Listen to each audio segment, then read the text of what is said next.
Welcome back to Fin Talk with Anil.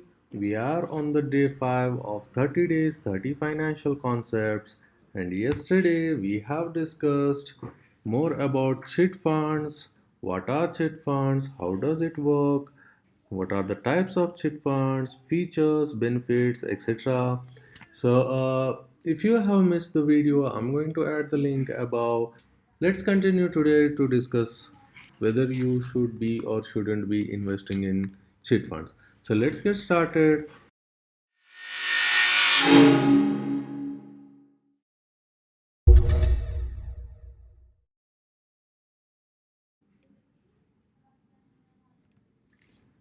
Let's get started by understanding the major differences between the chit funds and mutual funds and which one suits you the best, right? So, to start with, the purpose of chit fund is a twofold. It's a borrowing as well as saving, while as the mutual funds serve as a instrument of savings.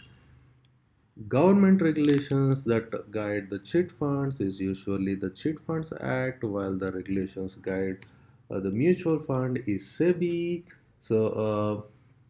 The taxation rules is somewhere where it's going to make a difference. And, income from the chit fund is usually taxed under income from other sources, whereas the income from mutual funds is usually taxed under the short term or long term capital gains, which usually attracts a flat rate of tax of 12% as on date.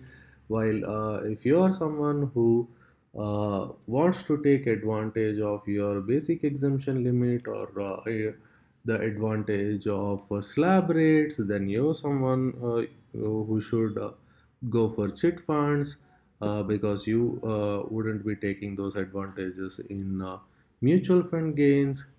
When it comes to returns, the chit funds returns usually vary basing on the needs of the members and the biddings of the members, while the returns of the mutual fund usually depend on the market performance.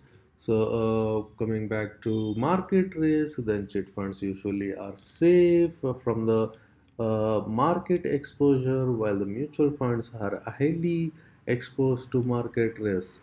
So, should you invest in mutual funds? So if you are someone falling under the below categories, then you should, yeah, definitely go for chit funds over the mutual funds. If you are someone who is an individual with some regular income and some income to spare, or if you are someone who is seeking for some forced habit of savings, and if you are also or if you are someone who is a small business owner who might need a capital instantly without going into a lot of pain of collateral into the banks, or if you are someone who's has a limited access to formal banking, or so you can be it you are from a rural area, be it from someone who is not very comfortable dealing with banks, or if you are someone who doesn't have a very good credit score, then yeah, this can serve you as a good alternate. And this can also be for someone who has a high tolerance for risk. So as we understood, the chit funds are often very safe, but there is also a possibility of defaulter, so it has to you should be ready for that, yeah. That being said, there are some very popular companies that handle the chit funds in India, like Sriram Chits, Margadarshi, and Kapil Chit Funds, etc. You can choose your form of chit funds on your own, basing on your need. So, let's talk about some regulations that guide the chit funds in India. The chit fund is usually regulated by state governments in India. These regulations are in place to protect investors, to ensure that chit fund companies operate in fair and transparent manner. These regulations include The capital requirements, fair and transparent conduct of the auctions, action against defaulting members, annual audits, etc. etc. So do not oversee these regulations. Make sure you follow them or notice them when you are choosing a mutual fund. Yeah. So let us talk a bit more about limitations of investing into chit funds. So, like every other um, every other financial instrument, there is also some sort of a risk or limitations associated with the chit funds. So, to start with, the lack of regulations. We just said that this chit funds are regulated by the state government, but often they are not keenly regulated. They are mismanaged in many cases, hence increases the risk of fraud.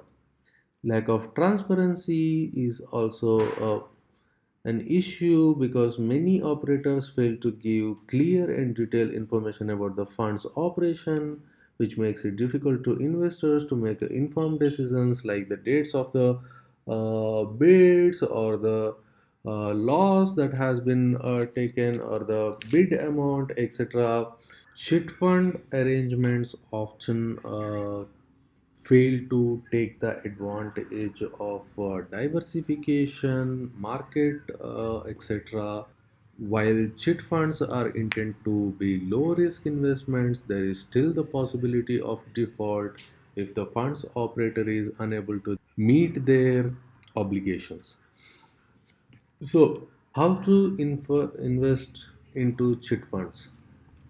If you have made up to invest in chit funds, then it necessitates to locating a trustworthy chit fund company and becoming a member. The registration process normally includes giving identity and personal information and consenting to the chit fund's terms and conditions. Being a member, you are required to invest a monthly payment to the fund and participate in the regular auctions. To invest sensibly, thoroughly investigate possible chit fund operators and their track record, as well as carefully weigh the risks and rewards of participating in a chit fund. It is also very crucial to understand the regulations regulating chit funds to verify that the fund operates according to the law.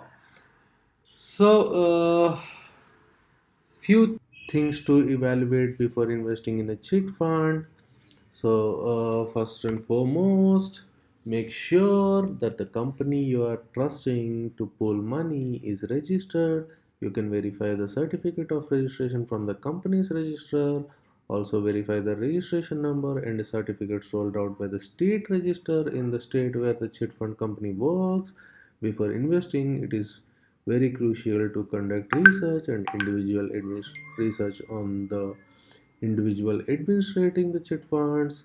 um, and you can also compare the foreman's commission of several chit funds, which will assist you in selecting the one with a lesser commission. And the first and foremost thing you should be doing is ensure the availability of the financial resources to contribute to the chit funds throughout its life cycle. Yeah. So that should be all for today's discussion. For the day 6 tomorrow, we will be taking a live example on how the chit funds are being calculated, what are the foreman's commission, how much, how the uh, auction money is being distributed among the members, and how much you gain, how you should be calculating when you're auctioning into chit funds, and so on. Yeah. So stay tuned, you guys. Thank you so much for watching till the end. Show me some love, hit that subscribe button. See you all tomorrow. Bye bye.